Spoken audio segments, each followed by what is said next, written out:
them out. So this was the first time they managed to get them on the other side. But then like the way Robinhood reacted and the other like agencies reacted, I felt it was wrong.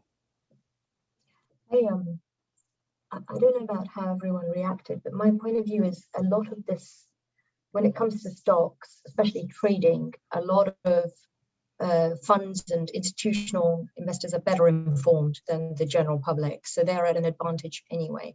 And trading is pretty risky stuff. So I think it should be open if there's enough. The providers of these trading platforms need to make sure that their investor is very well informed, or at least has the access to knowledge, access to cooling off, because otherwise, you could end up losing quite a lot of money without really, taking things into account. I think it can become very emotional, and I also think the average retail investor is at a disadvantage in terms of information, in terms of access to all the trades available. So that just furthers the disadvantage if you're not helping them become better informed before they make choices. I agree with that, Tina. I think that the government does need to be involved to protect people who just get involved because of emotion, who don't really know what they're doing. I don't think you can rely on the markets to protect people, and there's a lot to be lost if that were to happen. Yeah, good points. I mean, so if you actually, Robinhood, out of all the brokers, has some some ways of controlling this. So for example, they have a feature wherein if you do too many trades, they classify you as a day trader, and then your risk level and all of those things are different from if you were a long-term investor. So there are some safeguards, but it's something where if someone wants to put money, there's nothing you can do. And I agree with you guys. I think there needs to be more regulation, especially if they figure out. And I think the hearings are going to be today and ongoing about whether this was a pump and dump. Whether the people who started these rallies, did they exit, already, or are they still holding on? I mean, if they're holding on, then there's nothing that the SEC or anyone can do. But if they did dump it after that, then we have an issue. Let's move on. So similarly with what happened there, obviously then after GameStop, everyone, the FOMO hits in and everyone wants to get in. So AMC went to $20 and now it's back to $5. And then if you're on Facebook groups, if you're on Reddit, you see questions like, okay, which penny stock should I buy? I have $30,000. How do I make it $200,000? And all of those things. Again, a reminder of 1999. I wonder if there are going to be any lessons, if people are going to learn lessons from what's happened with AMC and GameStop. I mean, some people will have lost a lot of money, and I wonder how long that memory is going to last. I was on a talk yesterday with Charles Schwab, and their economist raised that point. She said if there's any benefit from this, potentially people would be a bit more rational in their thinking going forward. And again, how long is that going to last? Yeah, it's a great point. I think it's if you've and we come to this stage every time. Like if you look at 2006 when the markets were again very high, I think everyone kind of understands that history repeats itself. But then everyone also thinks for some reason this time is different, right? It's one of the most used quotes in the markets right now, which is, hey, the liquidity is going to remain, low interest rates going to remain. Now we have a Reddit army, so we can, win against hedge funds. So there are all these reasons why people want to be in. I don't know about that, Rizvi, because I think human nature is to stay as it is. And the government's job isn't to most law now, it cannot keep up with the fast pace at which technology changes. So whatever law gets introduced or whatever, I think, for instance, the GameStop stuff is, I heard a lot in the news that there'll be a reaction from SEC and other institutions that regulate this industry to look at how that could be done. But the reality is lawmakers are always behind the pace of change. So if we're going to change anything in terms of how people behave, it has to be the industry's responsibility and the people that are creating these kinds of trading vehicles. Because even if the Reddit army thinks they can take on hedge funds, they're actually still at a disadvantage. That's a fundamental thing.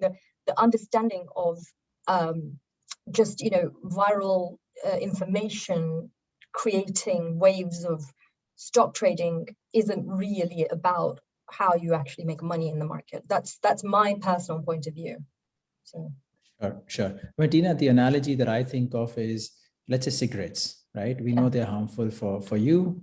They put all the notices, it kills, smoking kills and everything else, but then the final decision is for the user.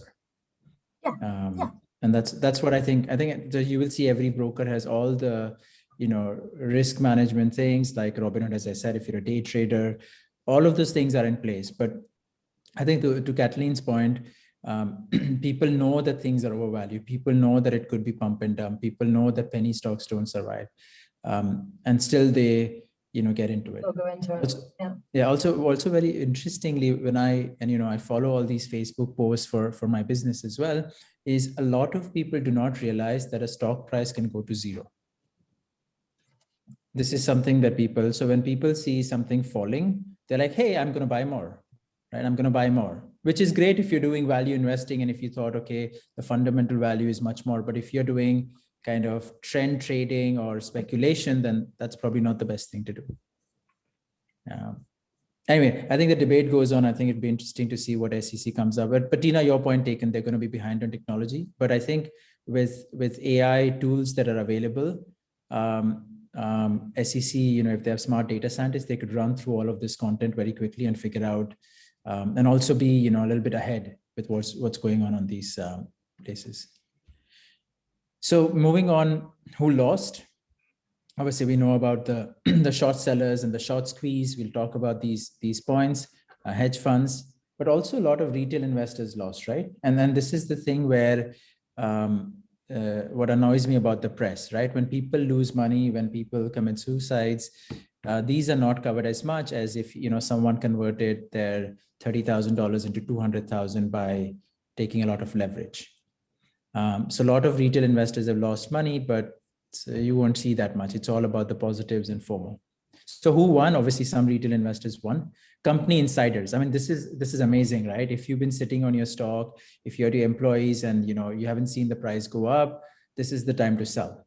And you see insiders from Elon Musk's brother to all the management, and then private equity firms, VC, hedge funds. People have been just sitting around waiting, and this is a bonanza. And then you have, obviously, Reddit raised $250 million. Facebook is seeing high engagement. Social media is going up. So great for company valuations. Lastly, also brokers are benefiting. So whilst there was some issue, so I don't know if people understood what was going on. So as the volumes jumped and we saw a lot of volatility, brokers had to put more in terms of money and security for risk management with their back-end processing providers. And this meant that Robinhood and everyone had to disallow people from buying too many stocks in certain securities, which you would think, okay, brokers make money on volatility. And this is, if you ask a broker last year and said, okay, what do you want in the market? They would have said volatility, because more buying and selling means more money. But suddenly, the risks also went up for these brokers. But I think it generally in the short to medium term, so many new brokerage accounts are being opened. It's amazing. In terms of the impact on the market, it is overvaluation. So shorting, short selling, these things kind of help with liquidity, with keeping the prices in check. But right now, the only thing you can do in the markets is buy, pretty much. Regulation, as we spoke about, I think people will have to think about it. And I think there is some positive in this, right? Because we know hedge funds working together. We know, front running being done, as Varun mentioned earlier. These are things that we need to check. And then risk management is going to be, something that is going to keep a lot of players in the market busy. How do we be ready for another similar event? Do we need to cut down the leverage? Do we need to do some changes? So all of these discussions are probably going to lead to a lot of changes. Any thoughts from anyone?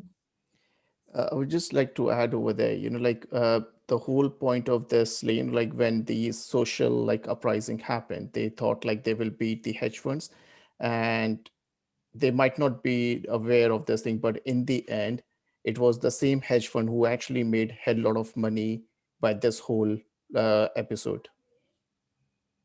So they didn't actually lost money. They actually made a like hell lot of money out of that. Yeah, exactly. I think some hedge funds lost and could have been bankrupt and all of that. But in terms of who made more money, I mean, hedge funds made more or less. Definitely, they paid more. Also, the media wouldn't cover a lot of those stories. I think Exactly. the story is fueling the propaganda, which is, hey, the retail investors are winning against hedge funds. Yeah. Yeah. Any other thoughts? Okay, cool. Let's move on. Oh, sorry.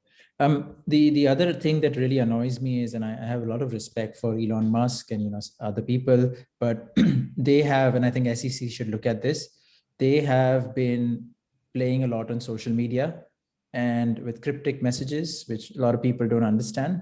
So when someone looks at something like this, people started buying GameStop, right? Or Elon Musk talking about Dogecoin or any other thing just for fun, and these boys have a lot of money and they speculate, but they speculate with 0.1% of their wealth. But when the retail investors look at this, they might take loans, they might leverage themselves. It's a really dangerous situation to be in. Another example is over here, Mark Cuban, and you will see a lot of these examples, but people just started getting into things that, as speculation, trading, all of that, which really has an impact on retail investors. Any thoughts on this?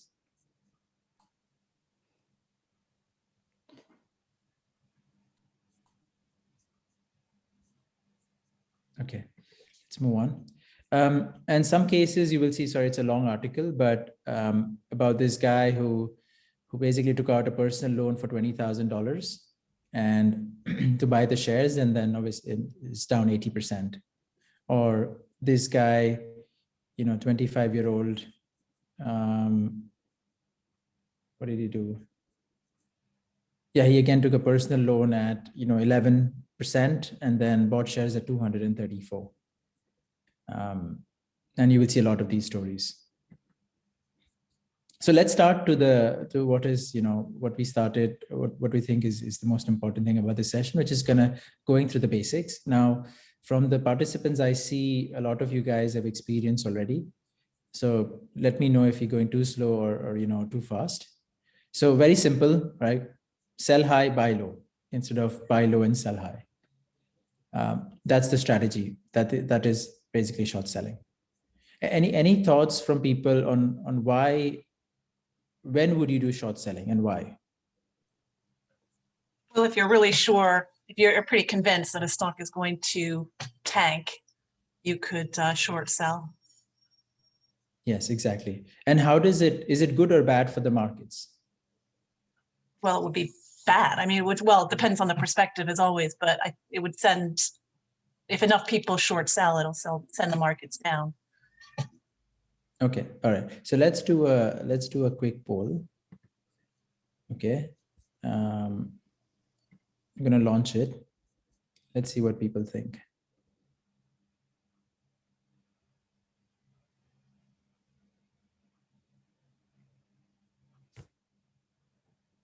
Do you guys see a poll on your screen? Okay, yeah.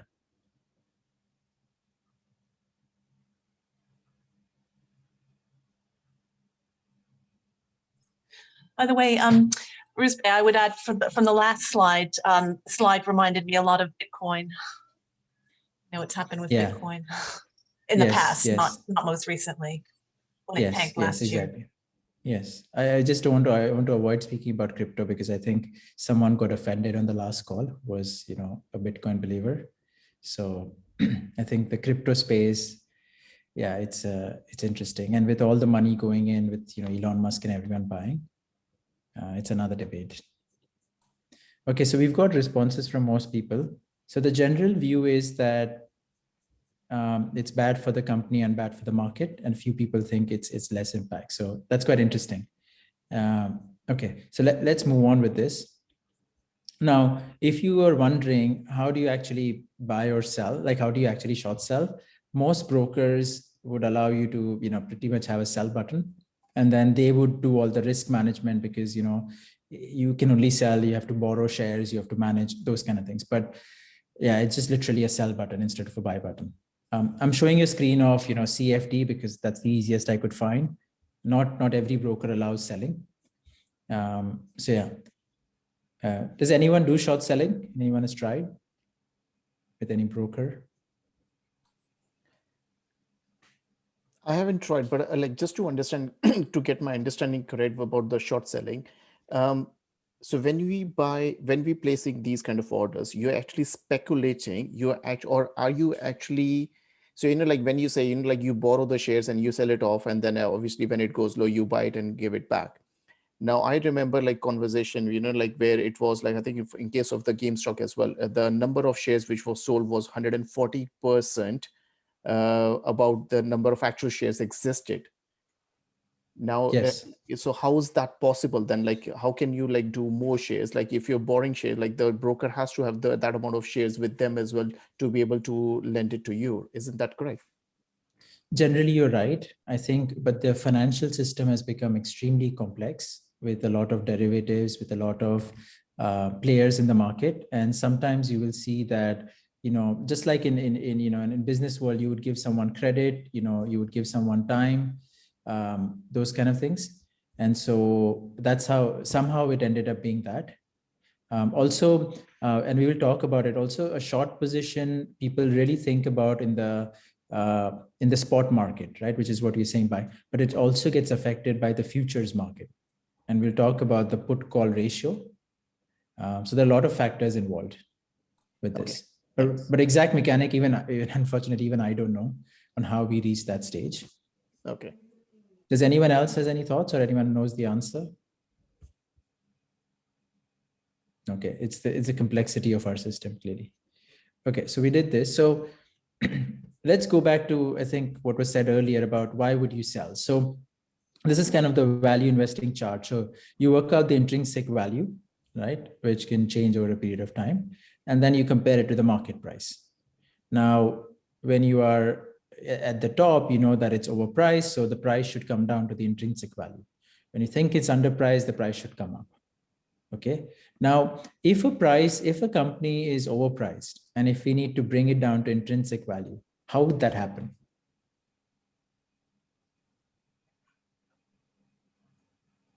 There could be some bad news coming up. No. But let's say in this case, that, forget the new, like as on today, that this company is overpriced. So you would make a speculative bet, and that is short selling, isn't it? Saying, I believe this stock will go to X. Isn't that? Yes, exactly. So the short selling is, what is the other view? What else can happen? People can sell their own shares, right? Yeah. So and that's book profits. Yeah. Exactly. Book profits, and it comes down. And a lot of the times people may not actually book profits because the price is up. So, you don't want to miss the next rally, right? The price could have gone up significantly. So they are less likely to book profits. So how will then the market react to intrinsic value? That's when people start to short. Yes. And so now let me ask that question again. Is it bad? Is short selling bad for the markets? Not necessarily. Yes, because short selling again brings liquidity, and it tries to adjust the price to its intrinsic value. So that it's a required player in the market, because otherwise the prices will just keep going up. Does that make sense? It makes sense for me. I think the more freedom there is, the more the system reaches equilibrium faster. Exactly. Yeah. Exactly. Yes. Anyone else? I think that's clear. Yeah, I think Okay. that was a good explanation. Okay, so we understood that it has a role to play in the market. Now, what about the company itself? Now, in the case of GameStop, and most people agree that the price before all of this started was quoting below its intrinsic value because it was underpriced. Okay, so it was maybe over here. So now, how does short selling affect a company? What happens when the stock price goes down for a company? From when it's underpriced, is that the question? Or... Yeah, I mean, the stock price going down because people are short selling and now it's gone below the intrinsic value. Then people will start buying again. Yeah, people but who are before value that, investors, yeah. Yes, but that's from the market perspective, but from a company perspective. It might make like difficult for the company to raise further finances if they want to raise, because Exactly. like, they might think, like you're not like a valuable proposition. Exactly. When things start going down, when the share price is going down, you can't raise more capital, or you will raise it at a low price. If you go to your bank to get more debt, they're like, hey, your company is tanking, something is going wrong. Your employees are not seeing a return. The CEO doesn't get compensated because maybe it's in stock. So all of those factors affect the company. So while short selling is back, to what Tina said, she's right. If it goes below the intrinsic value, the market should react and value investors should pick that up. So all the market participants help kind of bring the price in the right level. Yeah, Joshua, go on. Yeah, just add to that. I think it's quite good as well because it makes it cheaper for the actual the company to regain ownership. Often when they think the price is undervalued, they'll carry out share buybacks. Yes, which has happened quite a lot in the last decade as well. Absolutely.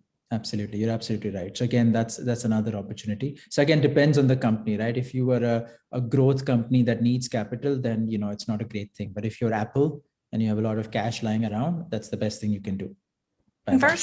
Conversely, Rizbe, wouldn't it be better for the company if they're overpriced? So before short sellers come in, because then they can issue more capital on the market at a higher price?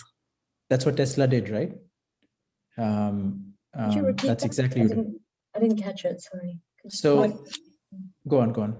Oh no, I was just saying that conversely, when a stock is overpriced, then the company can issue more capital at a higher price. So it's actually good for the company before the short sellers come in. So short sellers will be bad for the company, maybe good for the market.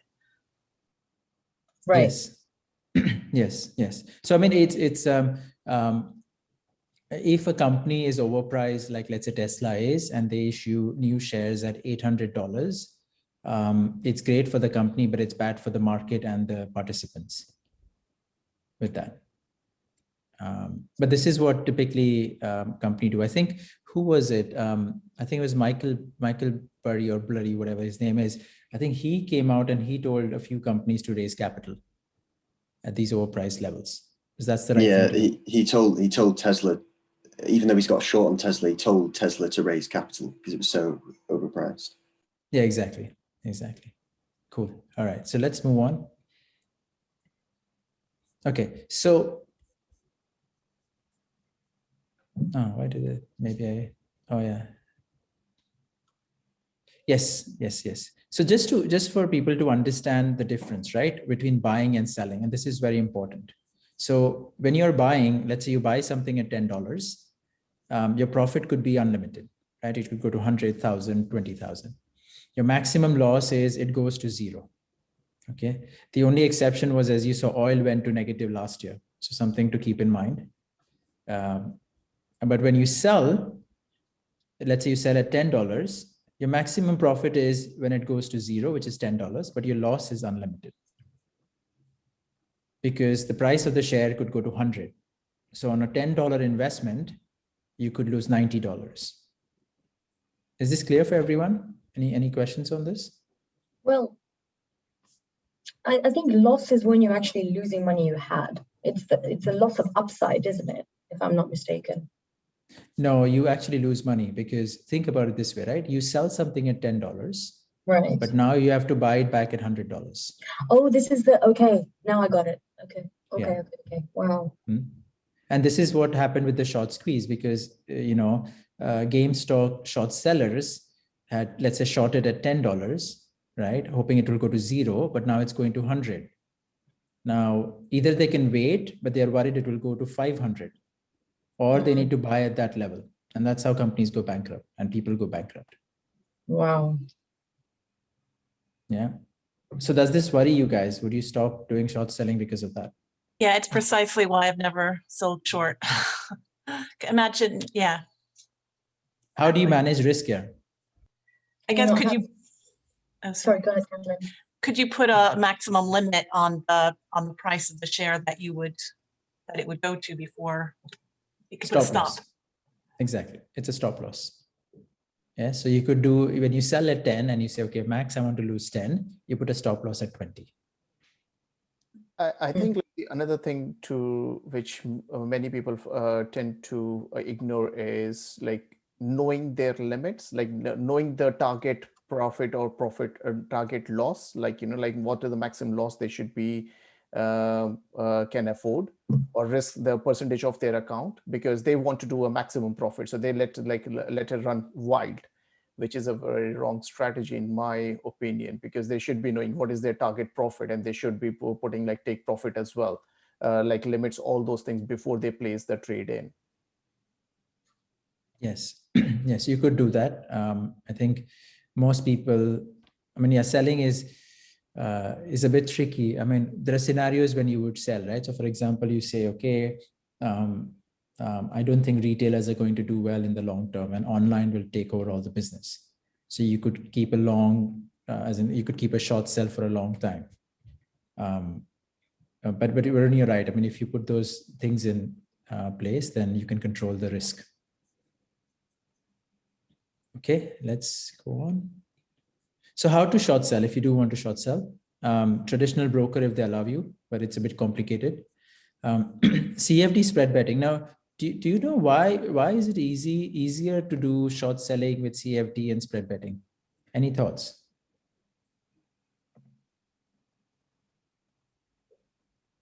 I don't even know what CFD is, sorry. Contract for differences. So this is like the speculative, like if you look at eToro, if you look at IG Index, CMC markets, these are Is all. it because they don't actually buy or sell the shares? It's just promises Exactly. and then everything gets squared. No, so you started well, so not promises, but imagine what these guys do is, let's say person A wants to buy Apple, person B wants to sell Apple. Now a traditional broker would go to the stock exchange and do a buy transaction and do a sell transaction. They offset. What a lot of, exactly. So what these guys do is they offset, and then they take a net position. So if it's a net buy or a net sell, then they take it in the market, which is why these companies are so profitable, because they don't have any real execution cost. The transaction, they don't have to. Yeah, exactly. And then you also have futures and options, which is another way you could short sell, but you can manage your risk a little bit more. And with all of this, as you know, Kathleen mentioned earlier, stop losses are important wherever you can.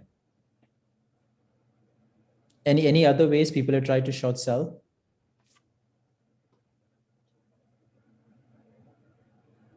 Okay, cool.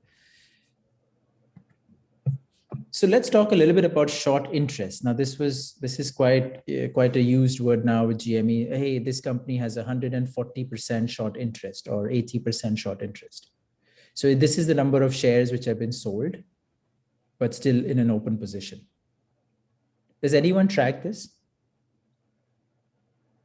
as a value investor? So this, personally for me, for the last, 20 years that I've been in the markets, I always look at this when I'm looking at a stock. Because this is by a short interest, and I'm not looking for a short squeeze. I'm not big enough to do a short squeeze, but I'm looking at my downside protection.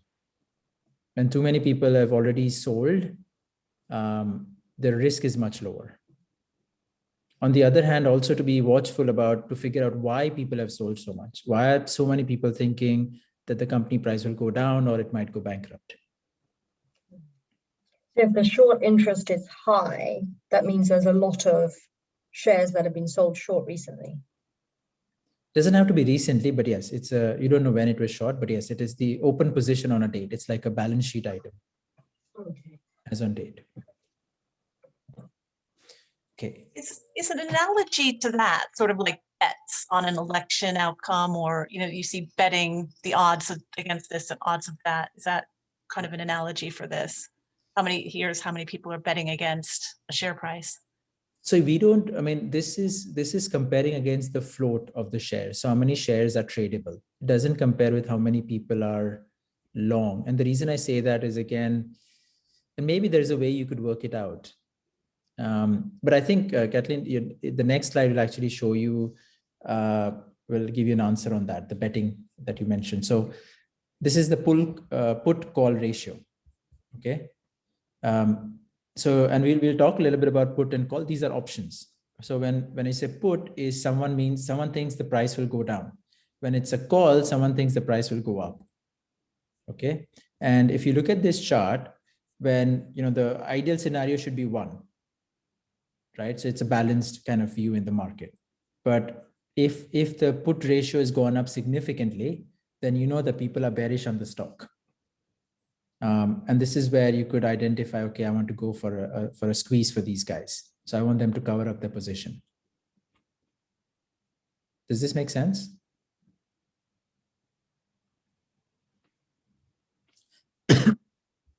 So just to kind of reiterate, the short position is in the spot market that you see here, short interest, and then put and call ratio is in the futures market, because both of those, affect what the view of the market is on those stocks.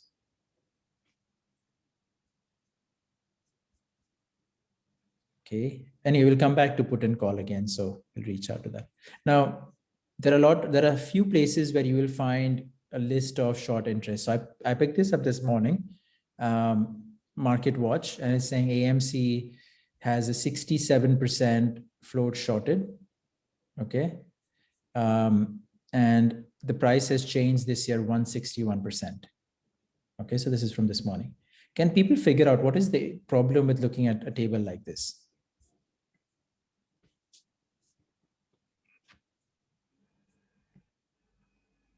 Well, it doesn't really give you any background about what might be driving these numbers, like if there's been specific news, or doesn't tell you what the drivers are. Sure, sure. So you'll have to click on the company and figure out, maybe go to City Falcon and figure out what the company news is and all that. Okay, what else?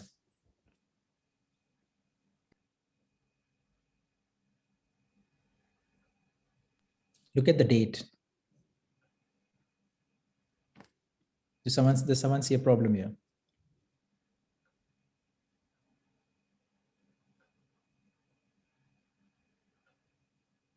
Is it out of date, you think?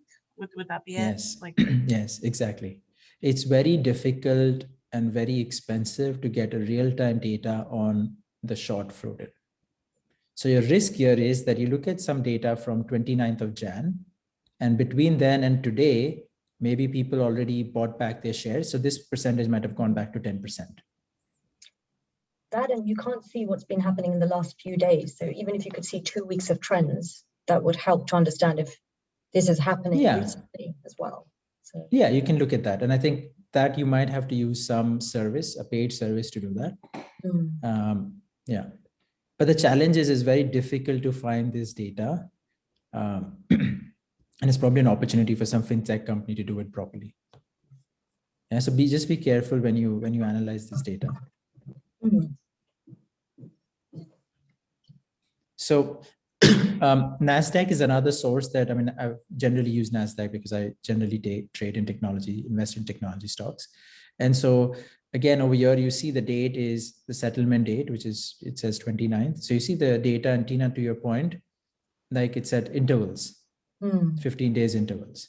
So if you want to see the trend, there is some trend. So days to cover means that if the short interest were to buy back their shares, how long will it take based on the average daily volumes? Okay, so it will take them 1.6 days if they buy everything that's traded every day. And then you can see the trend was, it was quite high at 2, then it came down, Yeah. Okay. So let's talk a little bit about short squeeze. And this chart actually looks very much like, a GA mean and everything. So I think I give credit to these guys to have this from before. So they kind of look at the normal trading zone, which is here at the bottom. And then at some point where the price gets out of that zone, where the shorts start panicking, right? And when they start panicking, they have to buy the stock now. So that pushes the price up. And then once all that buying is done, you see it coming down. right? Now, what is the problem with this chart? Like, can you take advantage of this to make money?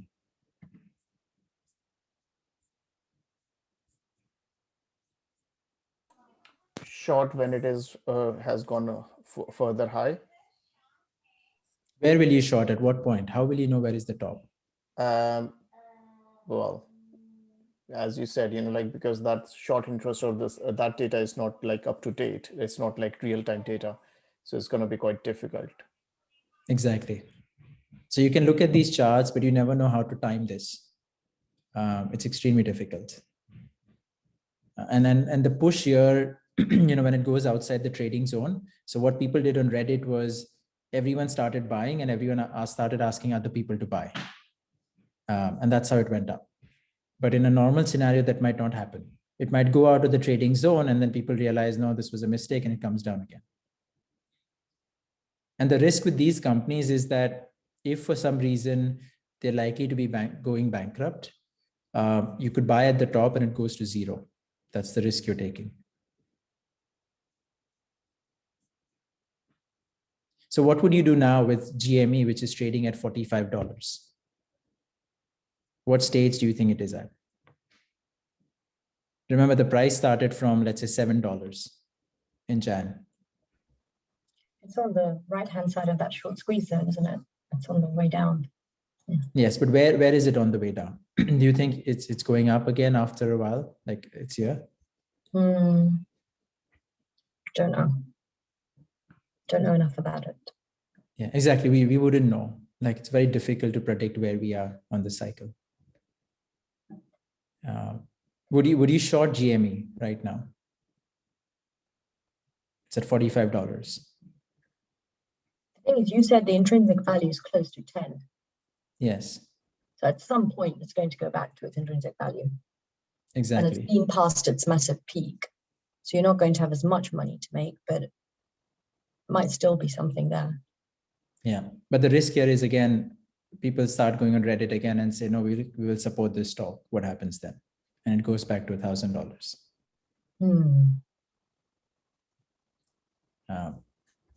So I wouldn't trade in this kind of scenario. At least in the spot market. We'll talk about futures and options in a bit. Yeah. So again, just to remind, and this is what I was trying to say, with GME, your maximum loss can be unlimited when you sell. So just think about that before you jump in. So how do you identify these short squeeze candidates, right? One is, we talked about short interest, high put call ratio. The other thing, a lot of the trading softwares could do is find low float stocks. So someone went and, started shorting a company, but they may not realize that, okay, it's not a big float. And so if you push that price up, then they will have to buy back and the price will shoot up really fast. And then with increased the volatility, what happens is more market participants come in. So like you see the GME stock, you see the jump in volumes that have happened. So when you see these things, then you could potentially identify a short squeeze candidate, but with a high risk.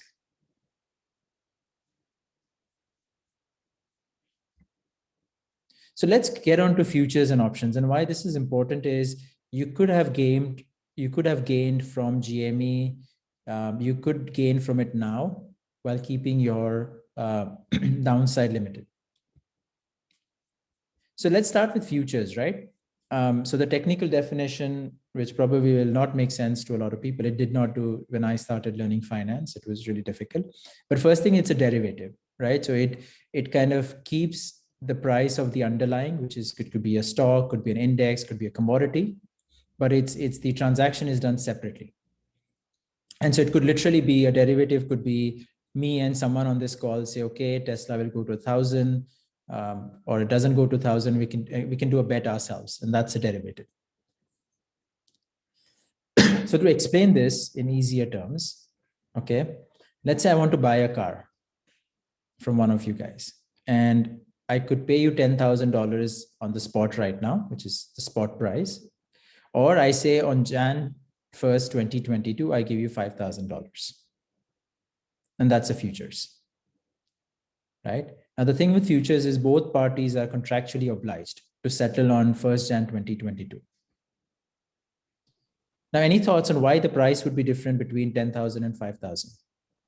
Could it be 10,000 and 20,000? So what are the factors here? You're betting on the future value.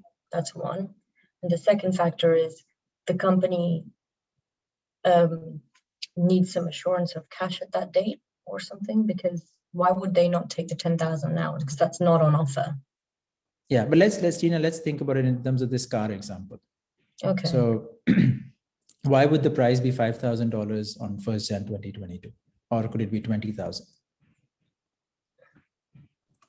There's a demand for that particular model somehow, that investors or people decide that everybody wants Yes. that model. Exactly. So the price could go up. Okay. Why would price go down? Well, if it's a car, it would have been used, but Could break down, Yes. could have a Exactly. fault. Depreciation, right? But these things, like, it happens over a period of time. And so the important thing is the time, right? The time difference. So what are the things that can happen between today and 1st Jan 2022? it's lots. The risk is much higher of things changing within the time period, right? So Exactly. Yeah. you're not going to bet on as much. But I just don't understand why a company that would make the deal, that would make the deal at 5,000. I understand why the buyer would want to do it. I don't understand the sellers. Because maybe you think that, you're going to use it a lot. Maybe you're going to use it for, I don't know, Bolt or Uber, and then you think it's going to be a lot. So yeah, so I mean, the price is obviously negotiable, and that keeps changing. But with the stock market, now think about it, this price is based on liquidity, buy, sell. But the point I want to get across is you see the difference between spot and futures. You know what I don't get is why would anyone do futures? I know it's a very Good naive question. question. Good question. We'll come to that. It's so high We'll come to risk. that. Why would you take a bet on it? I mean, you're in the stock market to take risk and, to get a return. So that's why you would do it. And especially for men, we like to speculate on everything. There is an announcement of, some company that's going to allow you like binary betting on everything possible. So, is the sun going to come out today? Yes or no? You make money. So I don't think that's an issue. Hi, Rizbe, just one other, would economic factors be relevant here, like maybe hyperinflation? I don't know. Exactly. Yes, exactly. Yes, absolutely. Interest rates, all of those factors. But the key point is it's the passage of time, right? And so the longer the time duration between the spot and the futures, the higher the risk, essentially, or the opportunity, both ways, right? Okay, so let's continue. Hopefully it will become clearer. If not, we'll come back to this again. So now let's take the case of Apple stock. Okay. And Tina, to your point, don't think about it as the company doing it, is the investors and traders doing it. So Right. you could buy today at $200 spot, or you could buy at 200, or you could say, I'll buy it on 1st Jan for $220, right? Why would the buyer do it? Because the buyer thinks that the price on 1st Jan 2022 would be much higher than 220. Right? Why would the seller do it? They may think the price will be much lower than 220. And they're both speculating. Okay. Yeah. Yes, they both have yes. different calculations that are leading them to that conclusion.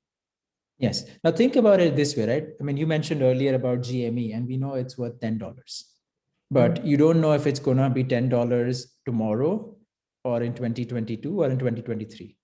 So the longer time you give yourself, in this particular case, the better is the opportunity for you, because the price will come down. And there are other factors. Interest rates are going up. Hopefully at some point there'll be inflation. We have a vaccine, so the stimulus might go out. So you might want to do a longer term bet on that. Does that make sense? Yep. Yeah. So so as we said, why is there a difference between the spot and the futures? One is the time period, right? As we can see over here, it's almost a year. What are the other factors to consider when looking at a company like Apple? What other things could affect the price? Regulation. Sure.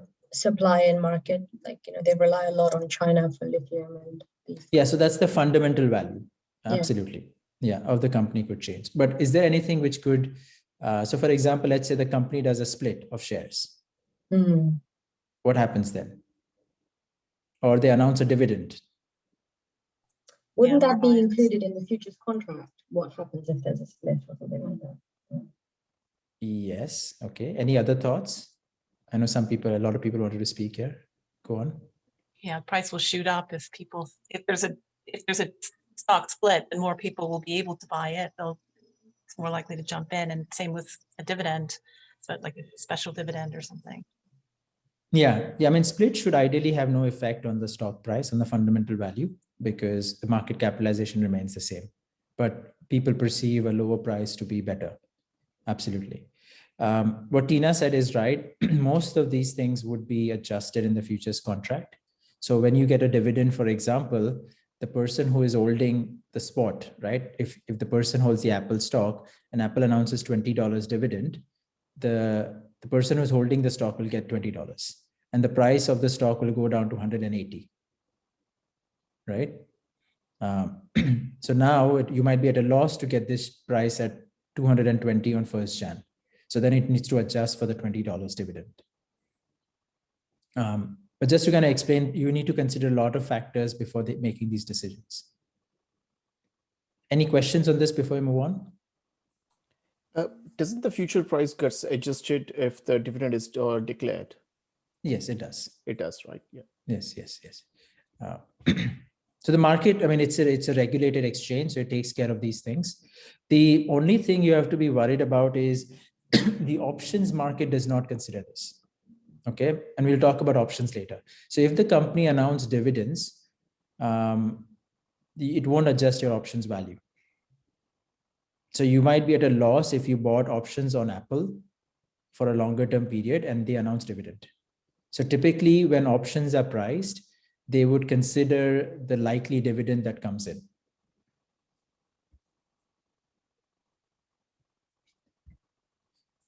So let's take an example, right? So again, I took it from CFD, but it's very similar. So if you look at BP, their current prices, which is on the right, can you guys see my mouse moving, by the way? Yeah. Okay. So you see the price, if you wanted to buy in the spot market, is 280.60 and, very same. And it's because the market was not open when I took the screenshot. But you see, as you go over a period of time, you see the price changes. So it's not the same. So depending on which contract you want to buy. Now, in the case of BP, why would the price, so actually, firstly, is the price actually going down? What do you guys see in this data?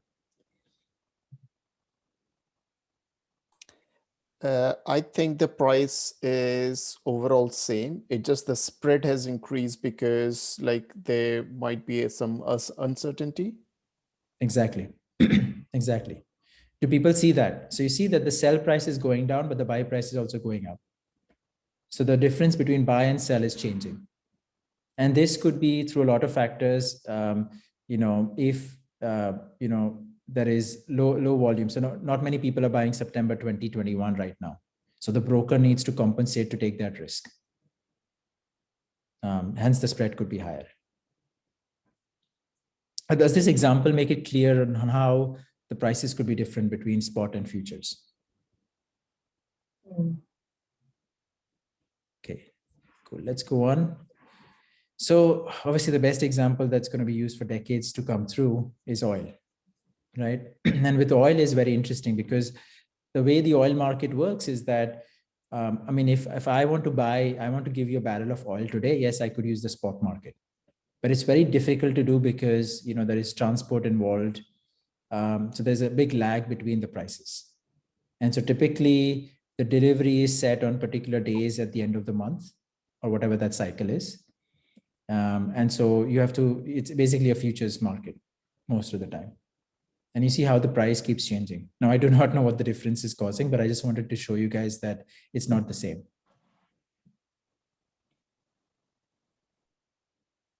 Thoughts, anything from anyone? Okay. So let's add a little bit more confusion in the spot market and the futures market. So our same example of $10,000 and $5,000, if you were to say it's like security settled, which means that I pay you the money and I take delivery of the car, which is what happens in the case of oil. Okay, but it could be cash settled. Do people understand? So I'll give you an example, right? So the price is $7,000 and I'm like, okay, I don't want the car anymore. Which I tell the seller, I could buy the car from you at 5,000. I sell it in the market for 7,000. I make 2,000. Instead, what if I just give you 2,000 and that's it? Is this what happened with oil last year when it went negative because it was security settled and they couldn't receive the actual oil because there was oversupply and there was nowhere to put it? Exactly. Right. And this is why it's very important. So there are a lot of commodities that are settled in this way. And I think there's a debate on whether it's the right thing or not. The reason I think the commodities are settled this way is they want to reduce speculation. Because, commodity prices can affect a lot of people. It could affect farmers. It could affect, a lot of companies. So they want to keep the speculation low there. But do you guys understand cash settled? This is important because most of the market is cash settled. So in the case of Apple, when you said, I'll take it for $220, you don't necessarily have to get that stock in your demat account.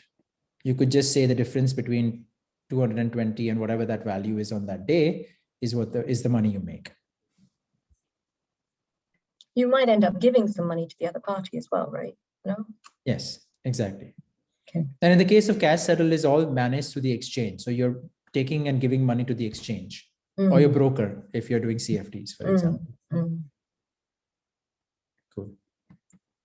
So oil price, as we discussed, and this is what happened. So as Tina, you kind of mentioned, this is why the dip happened and the price went below zero. Is this clear? Any questions on oil or anything till now on futures?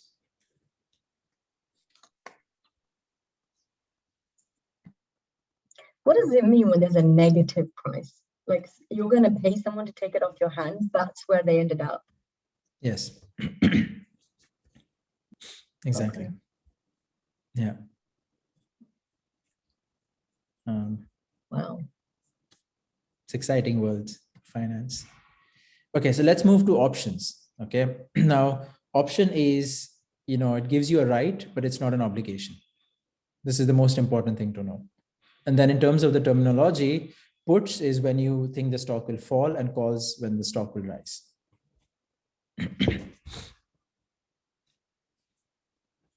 Let's take an example. It's a similar example with the car. Now, instead of me confirming that I will buy it on 1st Jan, I'm saying I want an option to buy it on 1st Jan at $5,000. Now, this is clearly not fair, right? So how do we solve this situation? What does the seller get if they don't take the option? Maybe some kind of compensation? Exactly. And what is that called in the options world? I don't know. Anyone else?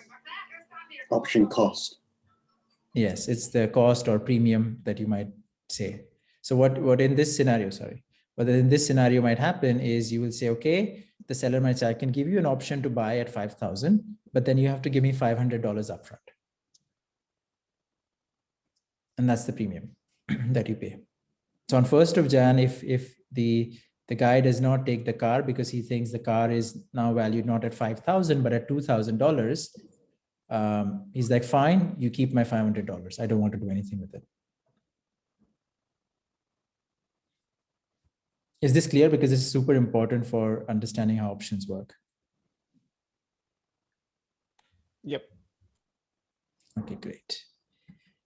So if you wanted to see, for example, again, technology stocks, so this is an example.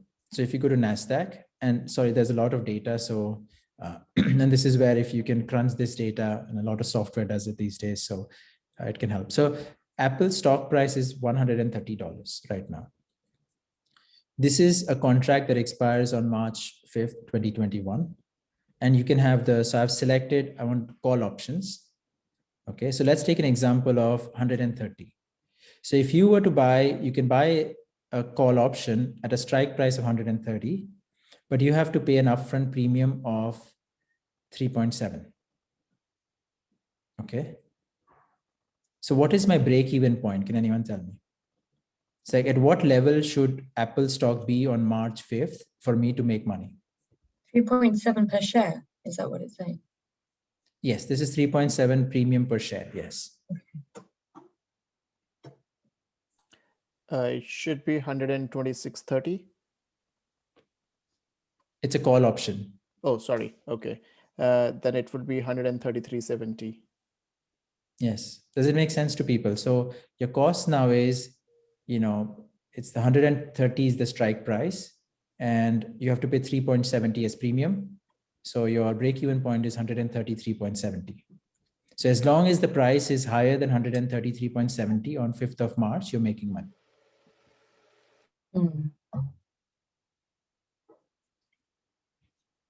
I just don't understand why people would take this kind of risk, but maybe it's just I'm the wrong risk profile.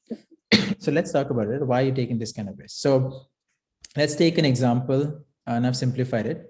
So the spot price is 130. Okay. Strike price is 135. So this is the price that you kind of control. Okay. Premium is $2. So break even is $137. Does it make sense to everyone till now? I don't understand the strike price. I'm sorry. So strike price is the price of the contract price, is the price at which you can, and you could have taken that contract price at any of these prices from 118 to whatever. But I decided I want to play with 135. Now, how do you decide the strike price is also important. I think round numbers are good because people like to use those. So 50, 60, 70, 135 is fine. But if you had something like 136.50, they're less likely, the volumes might be low. So let's take a scenario, all these scenarios now. Okay. So let's say it's $100 is the share price of Apple on 5th of March. What is your profit or loss? 37 loss.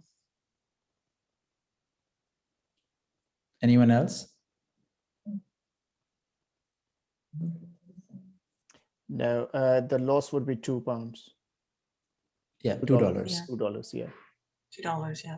Because you choose to not to take the stock, but pay just the premium. Yes. So at $100, it doesn't make any sense for me to buy because, I will have to pay $135 to buy $100 stock. Yeah. So what I do is, okay, let my $2 lapse. Yeah, you just don't exercise it. Exactly. And this happens in most cases with options. You'll buy and you will keep a premium and then, you don't use it. Okay. Now, what happens at 135? If this Apple's price at 135, what's your loss?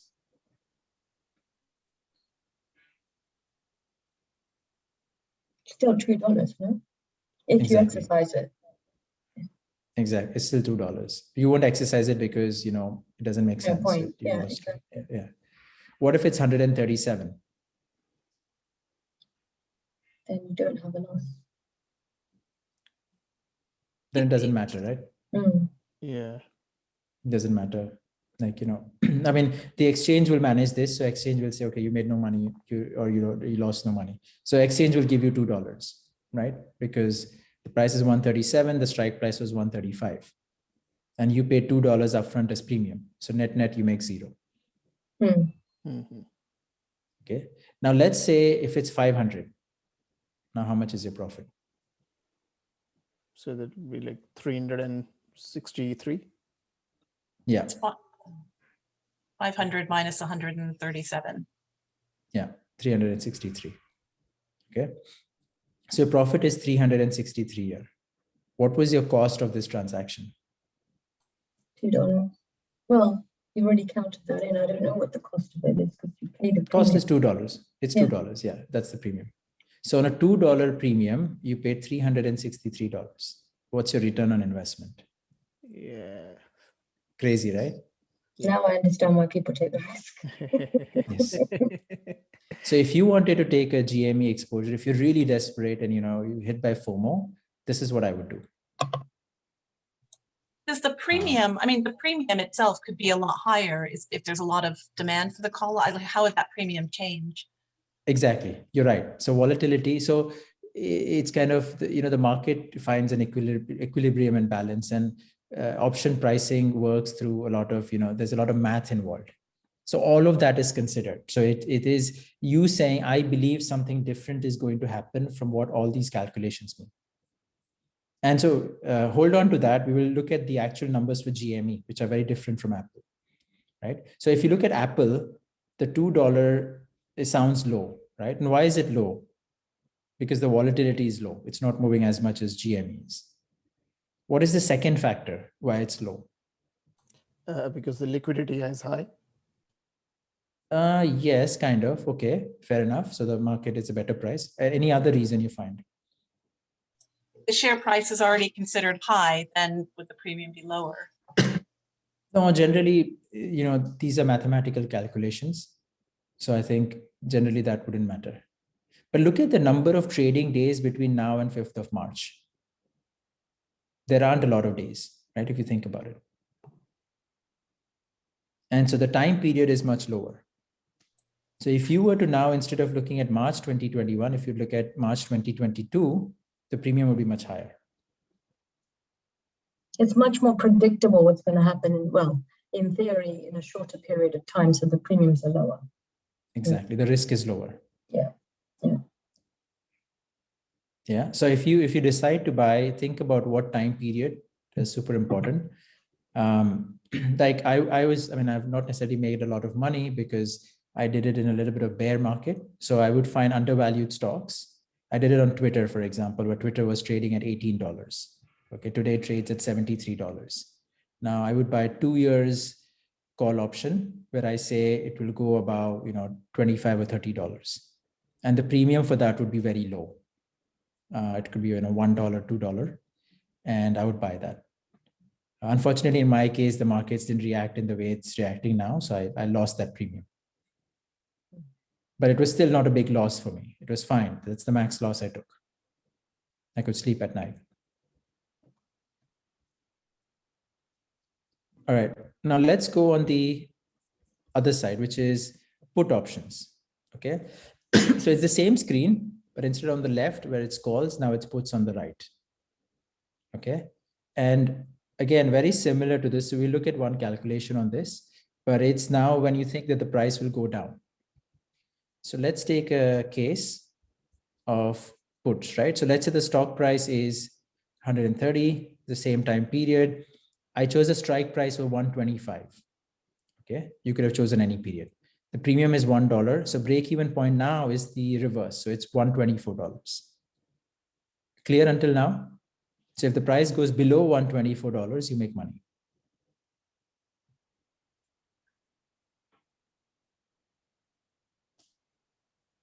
I'm taking that as clear. Okay. Now, what happens when the price goes to zero? How much money you make? 125.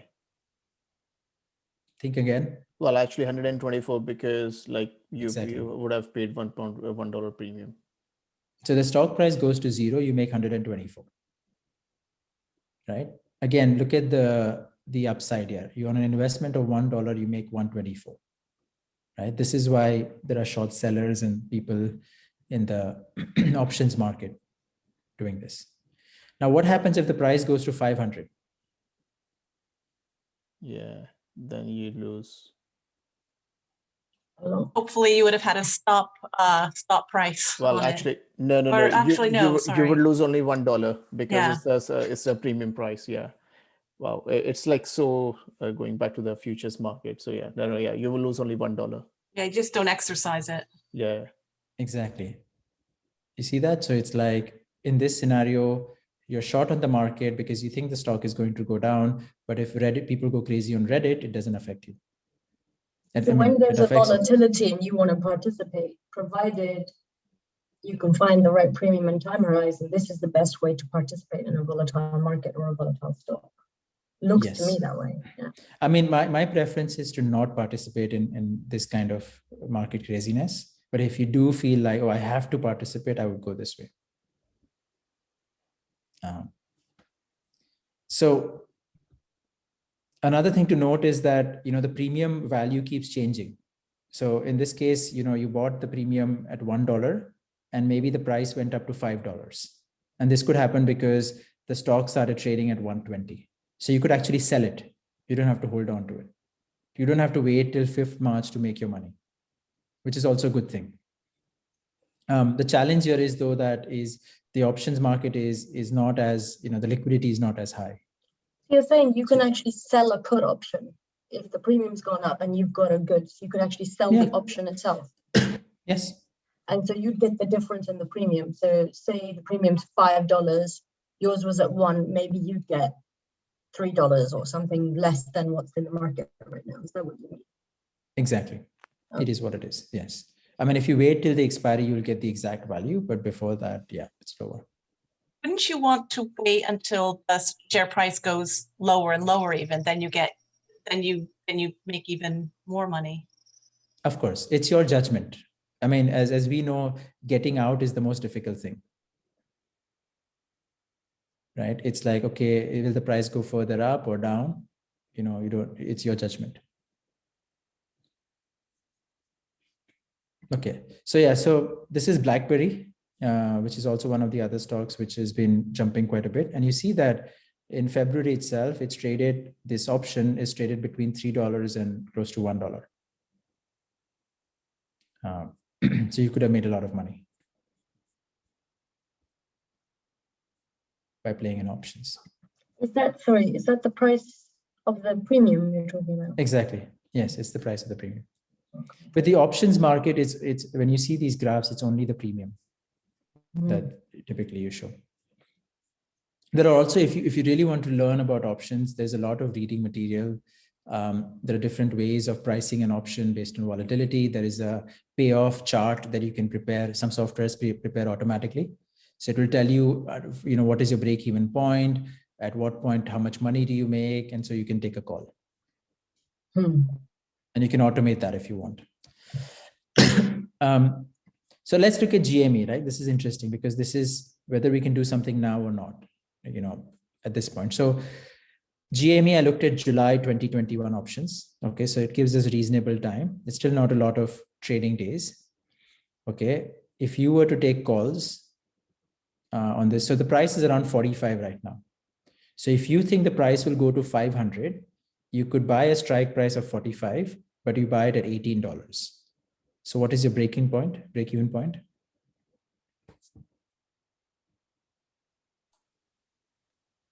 Where should the price be on July 16th? 68.35.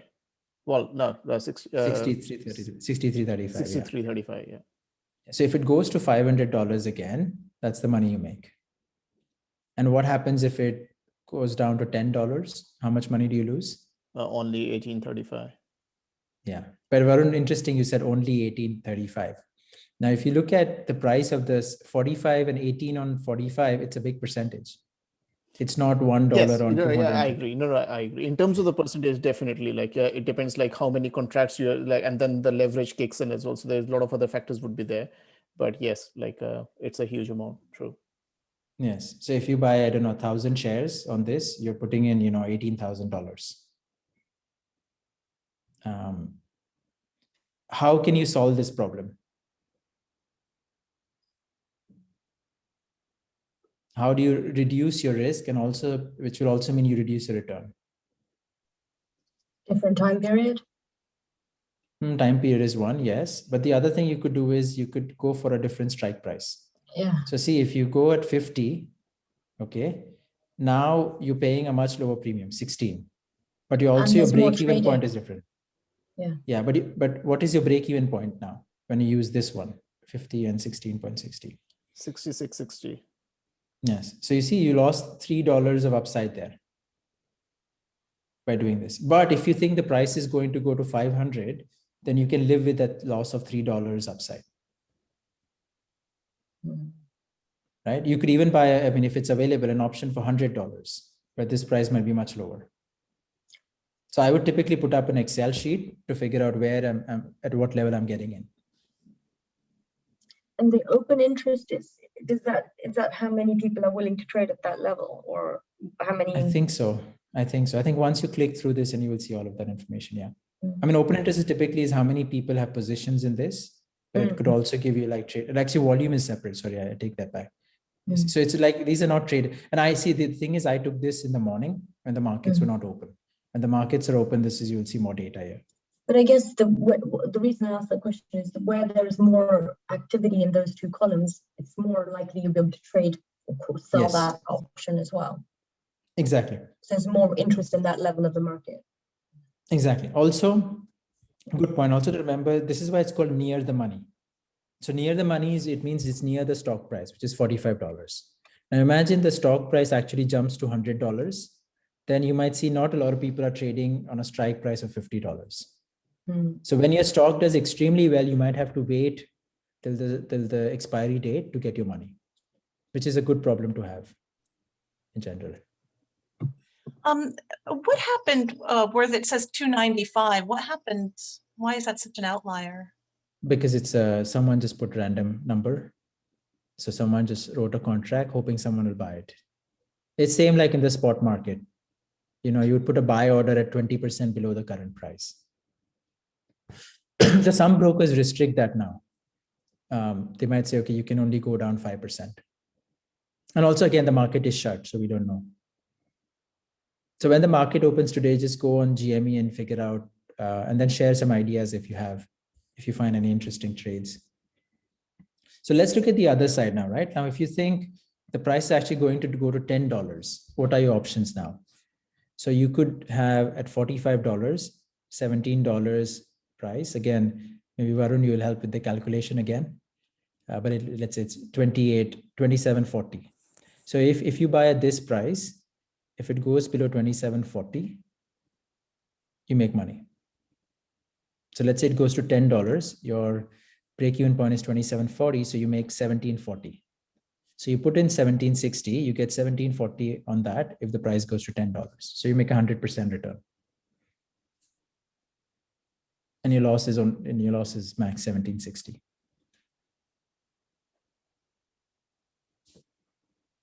Does it make sense? Yep. Good. And how would you again reduce the amount of premium you pay if you wanted to? Choosing a different contract. In this timeline. case. Yeah, timeline. But what contract will you take? A higher price or a lower price? A lower price. Yes, because you want to pay less premium. Yeah. What happens if someone does, like a $50 contract in 21? Like, this is crazy, right? So what happens with options is that certain contracts, let's say if it was $100 strike price put, and that might be trading at 40 or 50, an option could trade similarly, or what's the right word? Could work similarly like a futures contract at certain point in time. So try and keep your premium, outlay low, which will again affect your upside, but it's still a safer strategy.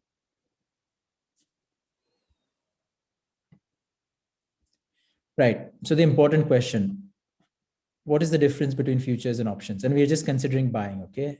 Not put option, like buying as in buying calls or buying puts, because there's other thing you can do, which is sell calls and sell puts, which we are not discussing, which is quite complicated and very high risk.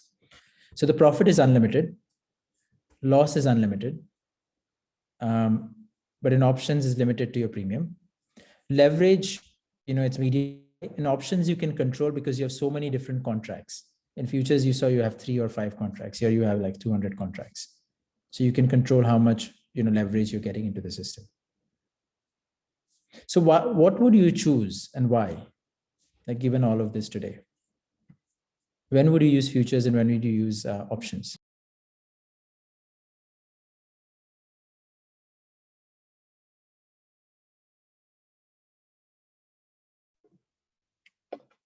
Futures, I'd only use if I had a stop loss. Futures, sorry, say that again. I would only use if I could exercise a stop loss. Yeah, you should be able to. Yeah. That and should then be fine. Yeah.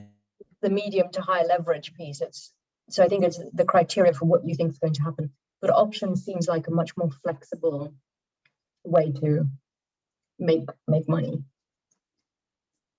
What is the, okay, good point. What is the downside of options? You can't take on leverage from this table. I mean, As you much, can, oh, well, you as can much take leverage. as much Yeah. leverage. Yeah. I think the loss in case of options could be much more higher comparative to the futures, because you are paying in options upfront, like the premium, and in futures you can actually like decide like a bit later on as well that if you want to exit from the market. I don't know. Is the cost of buying an option higher than the cost of buying a future because of the premium? So could you make more money from futures if you're really confident about your move? Yes, you all are saying kind of the things that make sense. So let's take an example. Let's go back to GME, right? Sorry, over here. Not this one. Yes. So let's look at GME. Now, at $45, right? If you think the price is going to go to $40, okay, instead of $10. Now, there's no point buying an option because your break-even point is at 27. So you're going to lose just your money, essentially. But I could short at 45 using futures. And I make $5 when it goes to $40. Do you see the difference? Yeah. Wow.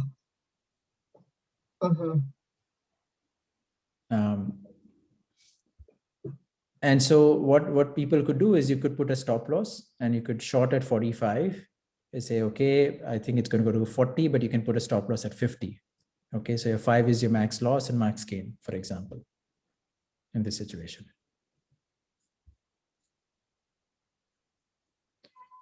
So the way I look at it is I prefer options when I think it's going to make really big moves. Okay. And again, it has to be bigger moves than the market is already considering. Because GME, as you saw, you have to pay $18, $20 on a $45 contract. The market is already expecting 50% volatility, at least. So if you think it's going to go to 500, buy those, right? That's the difference for me, at least, the way I look at it. Is it clear? Yep. Cool. So moving on, so why would you avoid, there are so many overvalued stocks, and why would you avoid, selling? Why would you not short sell these overvalued stocks? And trust me, I've done it actually. I've short sell because I was like, I've short sell Tesla. And actually, if I had held on to my short sell, I would have made money because Tesla is down now. But I had to square off. It hit my stop loss. You don't know when the market's going to correct itself. Exactly. And that's the biggest challenge.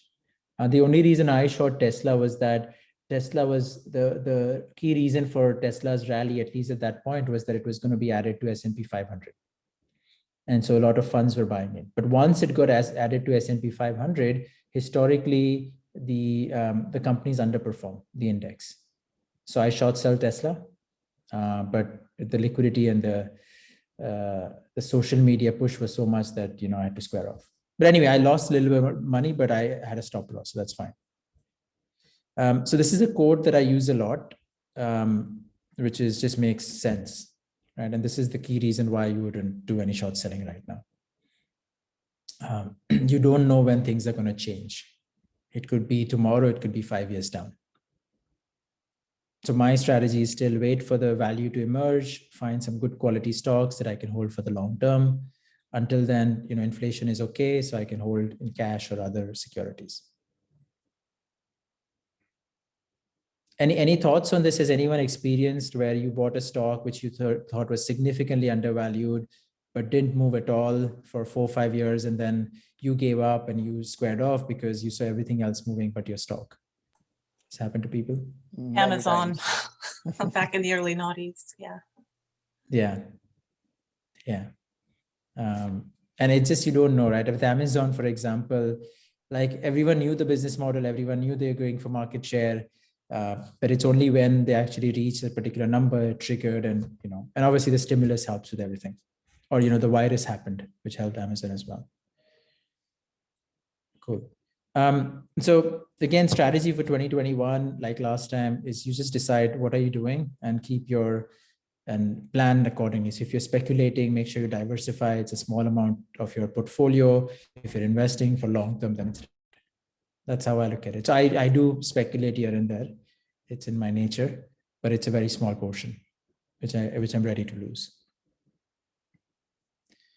If you haven't seen it, or if you've seen it a long time back, I keep watching it. It's especially in these times.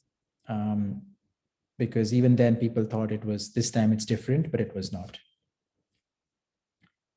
And then lastly, as you guys know, I run City Falcon. If you wanted to use our platform and see, keep a track of what's going on. And a lot of the people on this call are investors in the company, so that helps as well. We have things like sentiment, so it tells you what your portfolio is doing, shows you trends over a period of time. We're soon launching an automated summary, and this will be for gold subscription, wherein thousands of stories are condensed into bullet points. It's still a beta, we're testing it. It's a AI-based solution, so it's 80% accurate. So give it a go and let us know if you have any feedback. That's it really. Thank you very much. Any questions from anyone before we close?